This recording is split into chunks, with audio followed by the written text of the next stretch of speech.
Hello class, we're going to show you how to make a box plot from a Python list.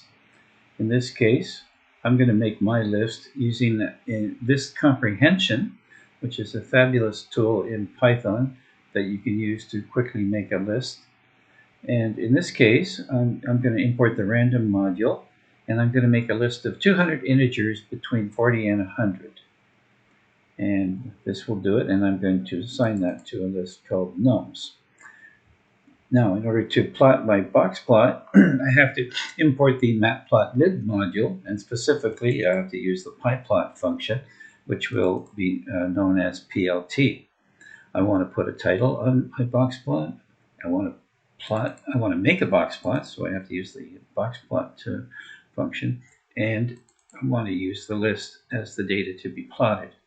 I think the box plot is easier to read with a grid. So I set up the grid lines, as you can see, and then plt.show is what actually generates the box plot, which I've already done. I've already executed it here, as you can see.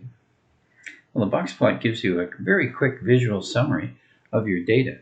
For example, we can see here the range goes from looks like about 41 up to 100. I didn't get an actual 40, as it happens, in all of my 200 random integers. I can see the first quartile. It goes right here. Here's the second quartile. Here's the median. Here's the third quartile. And here's the fourth quartile.